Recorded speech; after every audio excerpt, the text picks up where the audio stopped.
യുക്തനായിരിക്കുന്ന ആള് എങ്ങനെയുള്ള ആളാണ്, എങ്ങനെയുള്ള ആളിനാണ് ഈ ആത്മജ്ഞാനം ഉണ്ടാകുന്നത്, അതിനെക്കുറിച്ചുള്ള ഭാഗങ്ങളെല്ലാം കഠോപനിഷത്തില് ഈ 3-ാം വല്ലിയിലാണ് വരുന്നത്. ഇതിനുശേഷം ബ്രഹ്മസൂത്രത്തിലെ അടുത്ത അധികരണം ചിന്മയാനന്ദപുരി സ്വാമിജി നമ്മോട് പറയും. തുടർന്ന് ചോദ്യോത്തര വേള ഉണ്ടായിരിക്കും.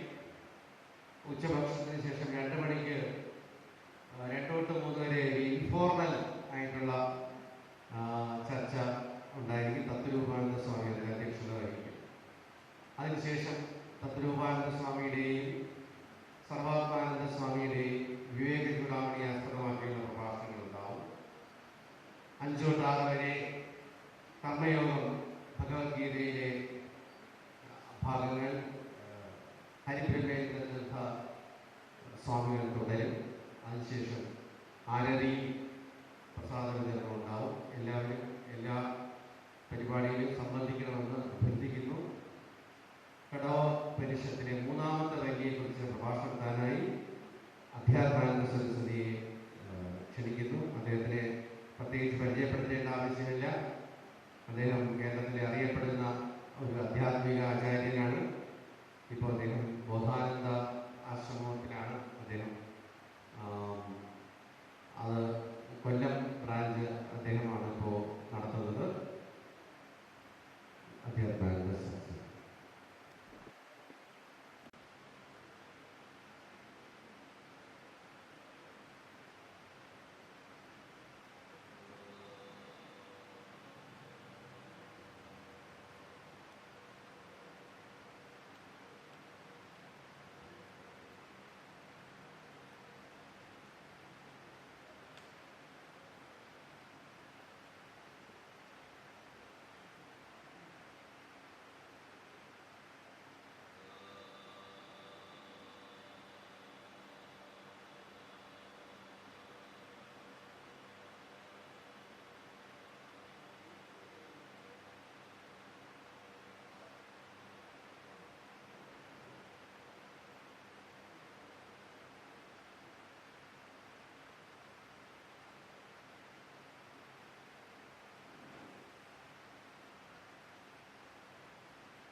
ശ്രീമദ് ഭഗവത്ഗീതയിൽ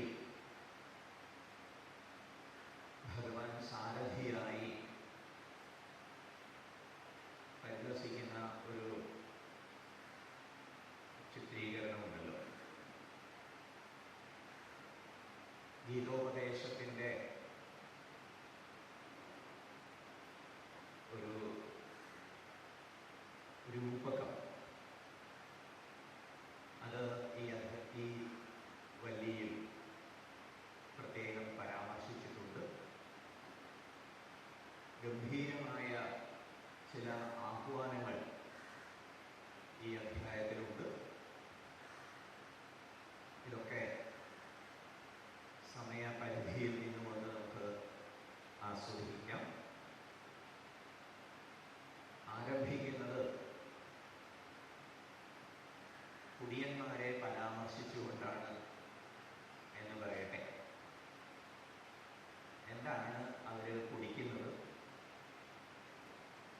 രണ്ട് കുടിയന്മാരെ സംബന്ധിക്കുന്ന പരാമർശമാണ് ഒന്നാം മന്ത്രത്തിലുള്ളത്.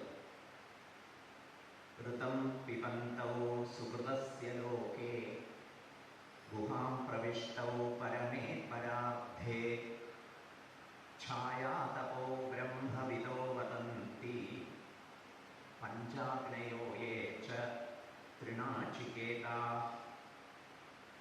ഋതം പിബന്തൗ, ഇവർ പാനം ചെയ്യുന്നത് ഋതമാകുന്നു. ഋതം എന്ന് പറഞ്ഞാൽ ആചാര്യസ്വാമികൾ നമുക്ക് പറഞ്ഞു തരുന്നു, അവശ്യം ഭാവിയായ കർമ്മഫലമാവുന്നു ഋതം. കർമ്മഫലം അവശ്യം ഭാവിയാണ്. ഫലപ്രതീക്ഷ പാടില്ല എന്നൊക്കെ പറയുമ്പോൾ ഫലം വന്നു ചേരില്ല എന്നൊന്നും അർത്ഥമില്ല. ഫലം എപ്രകാരമാണോ പശുക്കുട്ടി അതിൻ്റെ കള്ളപ്പശുവിനെ പ്രാപിക്കുന്നത്, അതുപോലെ കർത്താവിനെ നിശ്ചയമായും പ്രാപിച്ചിരിക്കും. ഇത് പാനം ചെയ്യുന്ന ഭോക്താവ് ആരാണ്? ഇവിടെ രണ്ട് ഭോക്താക്കളെ പരാമർശിക്കുന്നു. ഋതം പിബന്തവും സുഹൃതസ്യ ലോകേ, സുഹൃതഫലത്തെ, കർമ്മഫലത്തെ നുകരുന്ന രണ്ട് പേരുണ്ട് എന്നാണ് പരാമർശം. ആരൊക്കെയാണ് അവർ? ഗുഹാം പ്രവിഷ്ടവും, ബുദ്ധി ഗുഹയിൽ പ്രവേശിക്കുകയാണ്. അവരുടെ സ്ഥാനത്തെക്കുറിച്ചുള്ള സൂചന. ബുദ്ധി ഗുഹയിൽ പരമേ പരാർത്ഥേ, ഹൃദയ ആകാശത്തിലാണ് രണ്ടുപേരും പ്രവേശിച്ചിരിക്കുന്നത്. ഛായാതപോ, അവരുടെ പ്രത്യേകത ഒന്ന് നിഴലാണ്, മറ്റേത് വെളിച്ചമാണ്. ബ്ലാക്ക് ആൻഡ് വൈറ്റ് ആണ് ഹൃദയം. ഛായാതപോ, ഇവരെ കുറിച്ച് ആര് പറയുന്നു? ബ്രഹ്മവിത്തുക്കൾ പറയുന്നു. ആചാര്യസ്വാമികൾ പറയുകയാണ്, കേവലം നൈഷ്കർമ്മികളായിട്ടുള്ള ബ്രഹ്മവിത്തുക്കൾ മാത്രമല്ല പറയുന്നത്, പിന്നെയോ ഗൃഹസ്ഥന്മാരായിട്ടുള്ളവർ, നചികേതാഗ്നിയെ ചയനം ചെയ്യുന്ന ഗൃഹസ്ഥന്മാരും ഈ അഭിപ്രായം പറഞ്ഞിട്ടുണ്ട്. എങ്ങനെയാണ്, എവിടെയാണ്, എപ്പോഴാണ് പറഞ്ഞത് തുടങ്ങിയിട്ടുള്ള വിശദാംശത്തിലേക്ക് കടക്കുന്നില്ല. അത് നമുക്കിപ്പോൾ പ്രധാനമല്ല. ഇവിടെ ആചാര്യസ്വാമികൾ ചൂണ്ടിക്കാണിച്ചിട്ടുള്ള ഒരു കാര്യം, ഇതിൽ വാസ്തവത്തിൽ ഒരാളെ പാനം ചെയ്യുന്നുള്ളൂ. മറ്റേ ആൾ പാനം ചെയ്യുന്നു എന്ന് പറഞ്ഞത് പാനം ചെയ്യുന്ന ആളുടെ കൂടെ ഇരിക്കുന്നത് കൊണ്ടാണ്. കേട്ടില്ലേ? ഈ മദ്യപന്മാരുടെ കൂടെ നടക്കുന്നവര് അവരും തിരി സേവിച്ചിട്ടുണ്ടെന്ന് മറ്റുള്ളവർ ധരിക്കും. പ്രത്യേകിച്ച് ഒരു മദ്യപിച്ച ആളെ കൊണ്ടു നടക്കുന്ന മറ്റേ ആളെ സംബന്ധിച്ചിടത്തോളം ആളുകൾ തോന്നുക രണ്ടാമനാണ് കുടിച്ചതെന്ന്. ഇതുപോലെ അവശ്യം ഭാവിയായ കർമ്മഫലത്തെ പാനം ചെയ്യുന്ന രണ്ട് പേരെ കുറിച്ചുള്ള പരാമർശമുണ്ടെങ്കിലും ക്ഷത്രിന്യായേന ആചാര്യസ്വാമികൾ ചൂണ്ടിക്കാണിക്കുകയാണ്. ധാരാളം പേര് കൊടയെടുത്ത് പോകുന്നുണ്ട്. അപ്പോൾ കൊടയെടുത്തിട്ട് ആ ആളുകൾ പോകുന്നേ പറയുള്ളൂ. അതിലൊന്നോ രണ്ടോ പേര് കൊടയെടുത്തിട്ടില്ലെങ്കിൽ അതിനെ പരാമർശിക്കില്ല.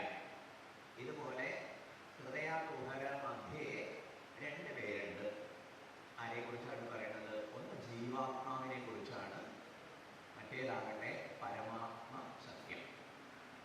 ആശയം ഇതാണ്. ഞാനെന്ന് വ്യവഹരിക്കുന്ന ആ ഒരു ജീവഭാവത്തിൻ്റെ ആഴം അന്വേഷിച്ചു ചെന്നാൽ അത് പരമാത്മ ചൈതന്യം തന്നെയാണ്. ഈ പരമാത്മാവാകട്ടെ അകർത്താവാണ്, അഭോക്താവ്. ഇതാണ് നമുക്ക് സാക്ഷാത്കരിക്കാനുള്ളത്. ഈ മൂന്നാമത്തെ വല്ലിയുടെ ആമുഖമായിട്ട് ആചാര്യസ്വാമികൾ സൂചിപ്പിക്കുന്നു. രണ്ടാം വല്ലിയിൽ വിദ്യയും അവിദ്യയും അത് രണ്ടാണെന്നും അതിന് വിപരീത ഫലങ്ങളാണെന്നും ഒക്കെ പ്രസ്താവിക്കുകയുണ്ടായി. അത് കുറച്ചുകൂടി വിശദമാക്കണമെന്ന് ഉദ്ദേശിച്ചുകൊണ്ടാണ് മൂന്നാം വല്ലി ആരംഭിച്ചത്. ദൂരമേത്തെ വിപരീത്തെ വിഷൂചി എന്നിങ്ങനെ വിദ്യയെ സംബന്ധിച്ചും അവിദ്യയെ സംബന്ധിച്ചുമുള്ള വൈരുദ്ധ്യത്തെ ചൂണ്ടിക്കാണിച്ചിട്ടുണ്ട്. അതിൽ കുറച്ചുകൂടി വ്യക്തത കൽപ്പിക്കാനായിട്ടാണ് ഈ അധ്യായം ആരംഭിച്ചിട്ടുള്ളത്. അത് പ്രമാണിച്ച് രണ്ട് കൂട്ടരെ പരാമർശിച്ചിരിക്കുന്നു. ഇവര് ഹൃദയകുഹരത്തിൽ കർമ്മഫലത്തെ പാനം ചെയ്യുന്നവരാണ് എന്ന് ഉപനിഷത്ത് പറഞ്ഞെങ്കിലും ശങ്കരാചാര്യ പറയുന്നതിൽ ഒരാളെ പാനം ചെയ്യുന്നുള്ളൂ, മറ്റേ അകർത്താവും അഭോക്താവും ആണ്. ഛായാതപവും ഇവർ തമ്മിൽ വലിയ വ്യത്യാസമുണ്ട്.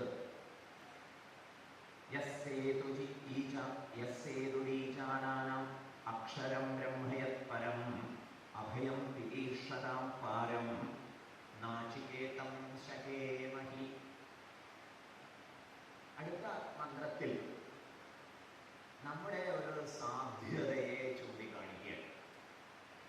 ധർമ്മസംബന്ധിയായ വിഷയത്തിൽ ആചാര്യ ഭഗവത്പാദർ ഭഗവത്ഗീത ഭാഷ്യത്തിൻ്റെ ആമുഖമായിട്ട് പറയുന്നു, പ്രവൃത്തി മാർഗം നിവൃത്തി മാർഗം എന്ന ധർമ്മം രണ്ട് പ്രകാരത്തിലാണ്. അതിൽ പ്രവൃത്തി മാർഗമാകട്ടെ അഭ്യുദയ നിശ്രേയസ ഹേതുവാണ്. പ്രവൃത്തി മാർഗമാകട്ടെ അഭ്യുദയ ഹേതുവാണ്. നിവൃത്തി മാർഗമാകട്ടെ നിശ്രേയസ ഹേതുവാണ്. പറയുന്നു, ഞങ്ങൾ അറിയുന്നു, അറിയാൻ ഞങ്ങൾ ശക്തരാണ്. ഏതൊക്കെ വിഷയം? യഥാ സേതുഹു ഈശാനാന അക്ഷരം ബ്രഹ്മയത് പരം അഭയം തിരീക്ഷതാം പാരം നാചികേതം ശകേമഹി. കർമ്മം ചെയ്യുന്ന യജമാനന്മാർക്ക് അവരുടെ സങ്കടങ്ങളെയൊക്കെ തരണം ചെയ്ത് സ്വർഗമൊക്കെ പ്രാപിക്കാൻ യാതൊന്ന് പാലമായിരിക്കുന്നുവോ സേതുവായിരിക്കുന്നുവോ ആ നചികേതാഗ്നിയെ ഞങ്ങൾ അറിയുന്നു. ആ വഴിയെ ചിലർ സഞ്ചരിക്കും, പ്രവൃത്തി മാർഗം. ഇനിയോ അഭയം തിരീക്ഷതാം പാരം, സകല ഭയങ്ങളെയും അതിക്രമിക്കുന്ന സംസാര സാഗരത്തെ തരണം ചെയ്യാൻ ആഗ്രഹിക്കുന്നവരെ സംബന്ധിച്ചിടത്തോളം ബ്രഹ്മ യത് പരം, ട്രാൻസെൻഡന്റലായി ദേശകാല വസ്തു അതീതമായി പരിദർശിക്കുന്ന ബ്രഹ്മത്തെക്കുറിച്ചും അറിയുന്നു. ഇതിനർത്ഥം എന്താണ്? നമ്മെ സംബന്ധിച്ചിടത്തോളം ബുദ്ധിയെ ഉണർത്തി നിർത്താമെങ്കിൽ ഈ രണ്ട് ധർമ്മ പഥങ്ങളെക്കുറിച്ചും പ്രേയസ്കരമായ മാർഗത്തെക്കുറിച്ചും ശ്രേയപ്രദായക ജ്ഞാനത്തെക്കുറിച്ചും അറിയാൻ സാധിക്കും. ഇതറിഞ്ഞ് യഥാവിധി പ്രയോജനപ്പെടുത്തണം എന്ന് പറഞ്ഞ ശേഷം നമുക്ക് ഒരു വാഹനത്തെ കൽപ്പിച്ച് തരുന്നു. ഏതാണ് ആ വാഹനം? ആത്മസാക്ഷാത്കാരത്തിൻ്റെ പാതയിലാവട്ടെ അഥവാ സ്വർഗാദി ലോകങ്ങളെ പുൽകാനുള്ള കർമ്മപഥത്തിലാവട്ടെ സഞ്ചരിക്കുന്നതിന് വേണ്ടി നമുക്ക് ലഭ്യമായി കിട്ടിയിട്ടുള്ള യാനം രഥമാവുന്നു. ഈ രഥത്തെ പരിചയപ്പെടുത്തുകയാണ് തുടർന്ന് വരുന്ന മന്ത്രങ്ങളിൽ. ഒപ്പം തന്നെ ഈ രഥത്തെ എങ്ങനെ വിനിയോഗിക്കണം എന്നും അറിയിക്കുന്നു.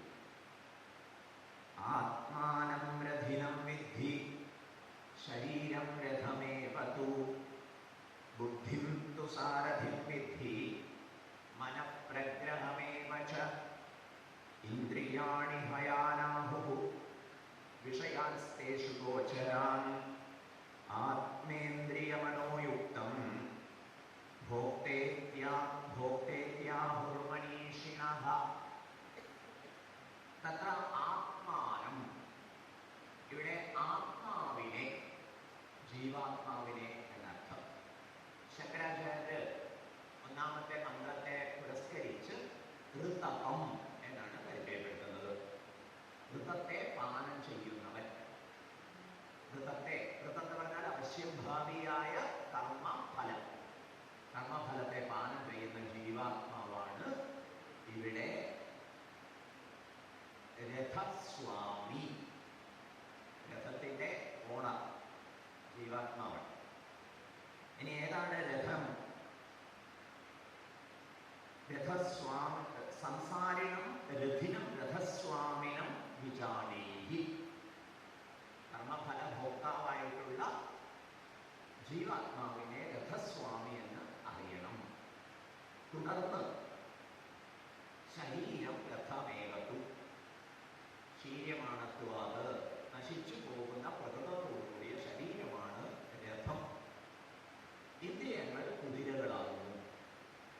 ഇന്ദ്രിയാണി അയാനാകുന്നു. ഇന്ദ്രിയങ്ങൾ കുതിരകളാകുന്നു. മനഃ പ്രഗ്രഹം മനസ്സാകുന്നു കടിഞ്ഞാൺ. ബുദ്ധിം തു സാരഥിം വിദ്ധി ബുദ്ധിയെ സാരഥിയായി അറിഞ്ഞോളണം. പിന്നെയോ ഇന്ദ്രിയ ഗോചരങ്ങളായിട്ടുള്ള വിഷയങ്ങളാകുന്നു കുതിരകൾക്ക് സഞ്ചരിക്കാനുള്ള പാത. ഇങ്ങനെ രഥചിത്രത്തെ വ്യക്തമാക്കിയ ശേഷം ആത്മേന്ദ്രിയ മനോയുക്തം ഭോക്തേത്യാഹുർ മനീഷിണഃ. ആത്മാവിനോടും ഇന്ദ്രിയങ്ങളോടും ശരീരം ഇന്ദ്രിയങ്ങൾ ഇവയൊക്കെ ചേർന്ന ജീവാത്മാവിനെ മനീഷികൾ തത്വജ്ഞാനികൾ ഭോക്താവ് എന്ന് വിളിക്കുന്നു. ഈ രഥകൽപ്പന എല്ലാവർക്കും സുപരിചിതമാണ്. എങ്കിലും നമ്മൾ ഓരോ പ്രാവശ്യവും ഒന്നേന്ന് തുടങ്ങി പരിചയപ്പെടാൻ ഉത്സാഹിക്കണം. അപ്പോഴാണ് പഠിച്ചത് നന്നായിട്ട് ഉറക്കി. ചിലപ്പോഴൊക്കെ മൊബൈൽ ഫോണൊക്കെ നന്നായിട്ട് ഫങ്ഷൻ ചെയ്യുന്നില്ല എന്ന് വന്നാൽ അതൊന്ന് ഓഫാക്കി ഓണാക്കുക. അങ്ങനെ ഒരു സംവിധാനമുണ്ട്. ഇതുപോലെ നേരത്തെ പഠിച്ചതൊക്കെ ആണെങ്കിലും അതൊക്കെ തൽക്കാലത്തേക്ക് അൺലേൺ ചെയ്ത് വീണ്ടും ഒന്നേന്ന് മനസ്സിലാക്കാൻ ശ്രമിക്കുമ്പോൾ അത് കൂടുതൽ ഭദ്രമായിട്ട് ഏതെങ്കിലും ആശയങ്ങളൊക്കെ വിട്ടുപോയിട്ടുണ്ടെങ്കിൽ അത് കൂടി ചേർന്ന് നമുക്ക് ഉറച്ചു കിട്ടാൻ സഹായകമാവുന്ന. ഇവിടെ ജീവാത്മാവ് രഥസ്വാമി, ശരീരമാവുന്ന രഥം, ഇന്ദ്രിയങ്ങൾ കുതിരകളാണ്, മനസ്സ് കടിഞ്ഞാണ്, ബുദ്ധി വ്യവസായാത്മികമായിട്ടുള്ള ബുദ്ധി, വകതിരിച്ച് അറിയാൻ കഴിവുള്ള ബുദ്ധി സാരഥ്യം. ഇനി നമുക്കറിയാം കുതിരകളുടെ ക്വാളിറ്റി, കുതിരകളുടെ ഗുണമേന്മ, അത് രഥത്തിന്റെ വേഗതയെയും ലക്ഷ്യത്തെയും ഒക്കെ നിശ്ചയിക്കുന്നു. ഇവിടെ പരാമർശിക്കാൻ പോകുന്ന കാര്യം എന്താണ്? കുതിരകൾ വെൽ ട്രെയിൻഡ് ആണെന്ന് വിചാരിക്കുക. അങ്ങനെയാണെങ്കിൽ സാരഥിയെ സംബന്ധിച്ചിടത്തോളം തെളിക്കുന്ന സൗകര്യം. പ്രത്യുത കുതിരകളൊക്കെ വേണ്ടത്ര പരിശീലനം സിദ്ധിച്ച കുതിരകളല്ല വിചാരിക്കുക. ദൈവമേ, 5 ഭാര്യമാരുള്ള ഒരു ഭർത്താവിൻ്റെ സ്ഥിതിയെക്കുറിച്ച് പ്രഹ്ലാദൻ പറയും. അങ്ങോട്ടും ഇങ്ങോട്ടും ഒക്കെ പിടിച്ചു വലിക്കുകയും ചോദിക്കുക. അപ്പൊ കുതിരകൾ വെൽ ട്രെയിൻഡ് ആവണം. സ്വാഭാവികമായിട്ടും മനസ്സ് നിയന്ത്രണ വിധേയമാകും. ഇതൊക്കെ സാധിക്കണമെങ്കിൽ ബുദ്ധിയാകുന്ന സാരഥിക്ക്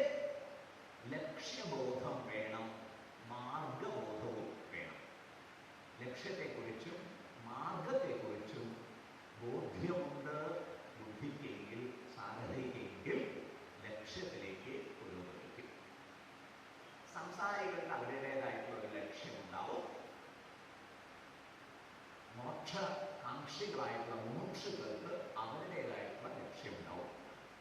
ഇവിടെ പരിചയപ്പെടുത്തി തരുന്നത് രഥത്തെക്കുറിച്ച്.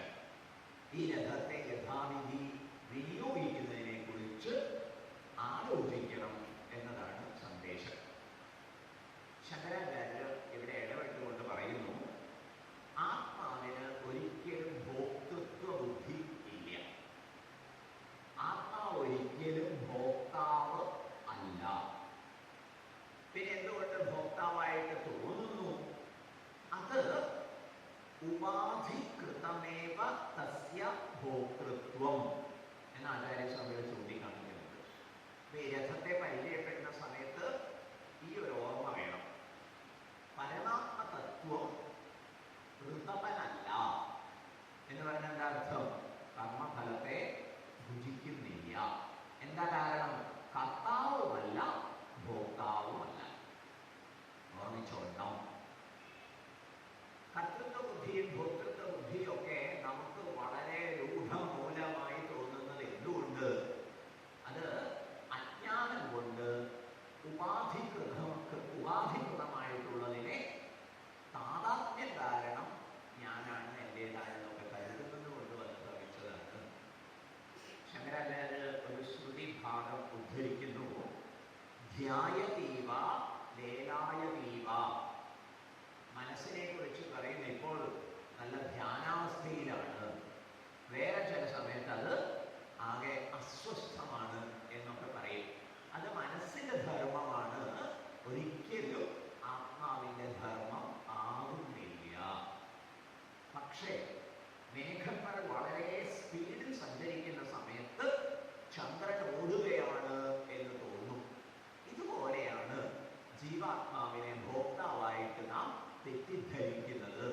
തത്വാന്വേഷണ വിഷയത്തിൽ അകർത്താവും അഭോക്താവുമാണ് എന്ന് മനസ്സിലാക്കാനുള്ള കരുതലുണ്ടാകണം, ജാഗ്രതയുണ്ടാവണം എന്ന് ശങ്കരാചാര്യ കൂട്ടത്തിൽ ഓർമ്മിപ്പിക്കുന്നു.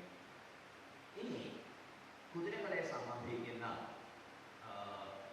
വിശകലനം പുരോഗമിക്കുകയാണ്. യസ്തു അവിജ്ഞാനവാൻ ഭവതി അയുക്തേന മനസാ സദാ തസ്യേന്ദ്രിയാണ്യവശ്യാനി ദുഷ്ടാശ്വാ ഇവ സാരഥേഃ. യസ്തു വിജ്ഞാനവാൻ ഭവതി യുക്തേന മനസാ സദാ തസ്യേന്ദ്രിയാണി പശ്യാനി സദശ്വാ ഇവ സാരഥേഃ. യസ്വവിജ്ഞാനവാൻ ഭവതി അമനസ്കഃ സദാ അശുചിഃ ന സ തത്പദമാപ്നോതി സംസാരം ചാധിഗച്ഛതി. യസ്തു വിജ്ഞാനവാൻ ഭവതി സമനസ്കഃ സദാ ശുചിഃ സ തു തത്പദമാപ്നോതി യസ്മാത് ഭൂയോ ന ജായതേ. വിജ്ഞാനസാരഥിർയസ്തു മനഃ പ്രഗ്രഹവാൻ നരഃ സോധ്വനഃ പാരമാപ്നോതി തദ്വിഷ്ണോഃ പരമം പദം. ഇത്രയും മന്ത്രങ്ങളാണ് ആ ഒരു പ്രകരണത്തിൽ പ്രസ്താവിക്കപ്പെട്ടിട്ടുള്ളത്. ഇവിടെ യഹു വിജ്ഞാനവാൻ ഭവതി, വിജ്ഞാനവാനായിട്ടുള്ള ഒരാളുടെ കാര്യം പറയുന്നു. അയാള് യുക്തനായിരിക്കും. അവിജ്ഞാനവാൻ അയുക്തനായിരിക്കും. കുതിരകളും അതുപോലെയായിരിക്കും. കുതിരകൾ എന്നത് ഇന്ദ്രിയങ്ങൾ. ഇന്ദ്രിയങ്ങൾ വേണ്ടത്ര നിയന്ത്രിതങ്ങളല്ലെങ്കിൽ, ഇന്ദ്രിയ തലത്തിലുള്ള നിയന്ത്രണത്തെ കുറിച്ച് പറയുക ദമം എന്നാണ്. മനസ്സിന്റെ തലത്തിലുള്ള നിയന്ത്രണം ശ്രമമാകും. അപ്പൊ ആർക്കാണോ ദമം സാധിക്കാത്ത, ആർക്കാണോ ശമം സാധിക്കാത്തത്, അവരെ സംബന്ധിച്ചിടത്തോളം അവര് അവിജ്ഞാനവാനാവുന്നു എന്ന് പറഞ്ഞാൽ സാരഥിക്ക്, ബുദ്ധിക്ക് ലക്ഷ്യബോധവും ഇല്ല, മാർഗബോധവും ഇല്ല. മനസ്സാകട്ടെ അമനസ്കനായിരിക്കും. മനസ്സിന്റെ തലത്തിൽ ഒരു നിയന്ത്രണവും ഇല്ല. അവരെ കുറിച്ച് നമ്മൾ മനീഷി എന്ന് പറയില്ല, അമനസ്കൻ. അവരുടെ കാര്യത്തില് സദാ അശുചി, ശുചിത്വമില്ലായ്മ. ശുചിത്വമില്ലായ്മ എന്ന് പറഞ്ഞാൽ രാഗദ്വേഷാദി മലങ്ങളെ കൊണ്ട് അന്തഃകരണവും രാഗദ്വേഷ പ്രേരിതങ്ങളായ ആവേശങ്ങളെ കൊണ്ട് ഇന്ദ്രിയങ്ങളുമൊക്കെ കലുഷിതമായിരിക്കും. അവരുടെ അവസ്ഥ മഹാ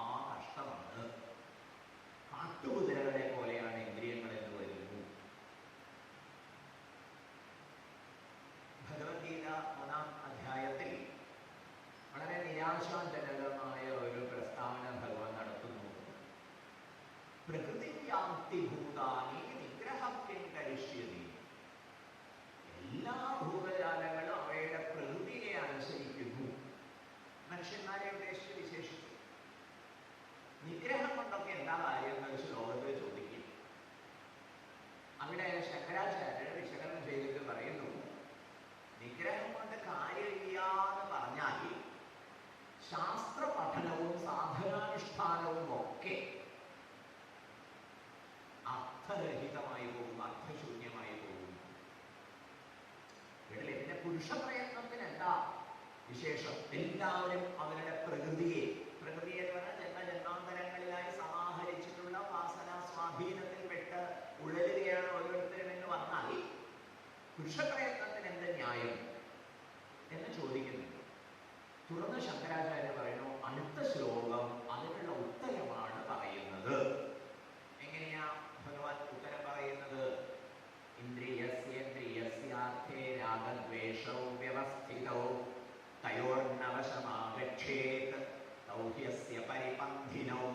ഇന്ദ്രിയങ്ങൾക്ക് ഇന്ദ്രിയ വിഷയങ്ങളിൽ സ്വാഭാവികമായ രാഗദ്വേഷാദികളുണ്ട്. അവയുടെ ട്രാപ്പിൽപ്പെടാതെ, അവയുടെ കെണിയിൽപ്പെടാതെ സാധക ജാഗ്രത പാലിക്കണം. അതിനാവുന്നു സകല സാധനങ്ങളും ഉപദേശിച്ചിട്ടുള്ളത്. അതിനാവുന്നു ശാസ്ത്ര പാഠങ്ങളൊക്കെ പറഞ്ഞു തരുന്നത്. ശാസ്ത്രാവബോധം കൊണ്ട് പ്രബുദ്ധരായാൽ ഇന്ദ്രിയ നിയന്ത്രണം സാധിക്കണം. അതാണ് ലക്ഷ്യമാക്കേണ്ടത് എന്ന് ചൂണ്ടിക്കാണിക്കും. അതുകൊണ്ട് നമ്മൾ സത്സംഗങ്ങളിൽ പങ്കെടുക്കുന്നതും തീർത്ഥാടനങ്ങളിൽ ഏർപ്പെടുന്നതും നാമജപാദി വ്രതാനുഷ്ഠാനങ്ങളൊക്കെ നിർവഹിക്കുന്നതുമൊക്കെ ഉപകാരം ചെയ്യുന്ന കാര്യത്തിൽ സംശയമില്ല. അങ്ങനെ ഇന്ദ്രിയങ്ങളാകുന്ന കുതിരകളെ വേണ്ട അച്ചടക്കത്തോടെ വളർത്തണം. ഇല്ലെങ്കിൽ ജീവാത്മാവിന്റെ കാര്യം കട്ടപ്പുകയാവും. അങ്ങനെ ഒരു പ്രയോഗമില്ലേ? അതാവും അവസ്ഥ. അപ്പൊ അതുകൊണ്ട് എന്ത് വേണം? ശാസ്ത്ര പാഠങ്ങളൊക്കെ മനസ്സിലാവട്ടെ. ചിലർക്ക് മനസ്സിലാവുന്നില്ല എന്നുള്ള തോന്നലുണ്ടാവും, ചിലർക്ക് കുറച്ചൊക്കെ മനസ്സിലാവുന്നുള്ളൂ എന്നുള്ള സങ്കോചം തോന്നും. എന്തൊക്കെ ആയാലും ശരി, സാധനാനുഷ്ഠാനങ്ങളെ മുറുകെ പിടിച്ചോളണം. എന്താ സാധനാനുഷ്ഠാനം? നാമജപം തൊട്ട് തുടങ്ങാം. യജ്ഞാനാം ജപയജ്ഞോസ്മി എന്ന് ഭഗവാൻ അനുവദിച്ചിട്ടുണ്ടല്ലോ. അങ്ങനെയുള്ള നാമജപം തൊട്ട് തുടങ്ങാം. സത്സംഗ അവസരങ്ങളൊക്കെ പ്രയോജനപ്പെടുത്തുക. മനസ്സിലാവുന്നില്ലാതെ വ്യാകുലപ്പെട്ടുകൊണ്ട് സത്സംഗ അനുഗ്രഹത്തെ നിഷേധിക്കുന്നതിന് പകരം ആവുന്നത്ര മനസ്സിലാവട്ടെ, മനസ്സിലായതിനനുസരിച്ച് ഞാൻ ജീവിതത്തെ ചിട്ടപ്പെടുത്തിക്കൊള്ളാം എന്ന ഉത്സാഹം ഉണ്ടായാൽ മതി. അങ്ങനെയാവുമ്പോൾ നമ്മൾ അറിയാതെ തന്നെ ഉദ്ധരിക്കപ്പെട്ടുള്ളൂ. ഈ ഒരു വസ്തുത മനസ്സിൽ വെച്ചുകൊണ്ട് ഇവിടെ യമമഹാരാജാവ് ചൂണ്ടിക്കാണിക്കുന്നത് ശ്രദ്ധിക്കാം. ചിലരുടെ കുതിരകൾ കാട്ടുകുതിരകളാണ്. ചിലരുടെ ജീവിതം നിറയെ അശുചിയാണ്, ശുചിത്വമില്ല. പലതരത്തിലുള്ള മാലിന്യങ്ങൾ അത് ഇന്ദ്രിയ തലത്തിലുണ്ട്. ഇന്ദ്രിയങ്ങൾക്ക് ഇന്ദ്രിയ അർത്ഥങ്ങളിലുള്ള സ്വാഭാവികമായ ആവേശം അത് ഇന്ദ്രിയ തലത്തിലുള്ള മലമാകുന്നു. മനസ്സിലാണെങ്കിൽ രാഗദ്വേഷം വീണ്ടും, ബുദ്ധിയിലാണെങ്കിൽ ലക്ഷ്യബോധമില്ല. അതുകൊണ്ടാണ് വിജ്ഞാനവാൻ എന്ന് യുക്തനെ കുറിച്ച് പറഞ്ഞത്. വിജ്ഞാനവാന്റെ പ്രത്യേകത എന്താണ്? ലക്ഷ്യബോധമുണ്ട്, മാർഗബോധമുണ്ട്. അങ്ങനെയുള്ളവരെ സംബന്ധിച്ചിടത്തോളം വെൽ ട്രെയിൻഡ് ആയിട്ടുള്ള കുതിരകളെ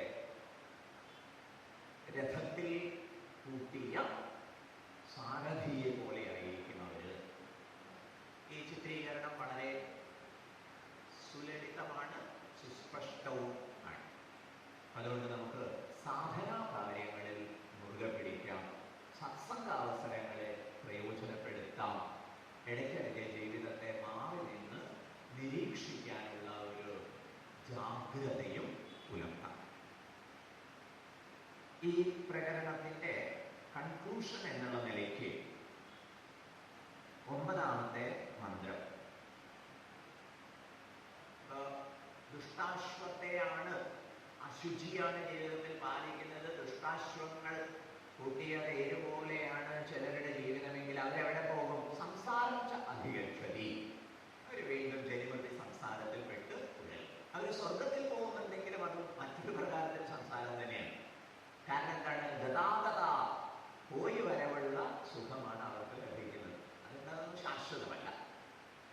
പഠിച്ച് സദാശിവങ്ങളെ കൂട്ടിയിട്ടുള്ള പേരിൽ വിജ്ഞാനവാനാണ് സാരഥിയെങ്കിൽ മോക്ഷത്തെ പ്രാപിക്കുന്നു. ഈ വിഷയത്തെയാണ് 9ാമത്തെ മന്ത്രത്തിൽ സംഗ്രഹിച്ച് പറഞ്ഞിരിക്കുന്നത്. വിജ്ഞാന സാരഥിർയസ്തു. ആരുടെ സാരഥിയാണോ, സാരഥി എന്ന് പറഞ്ഞാൽ ബുദ്ധി,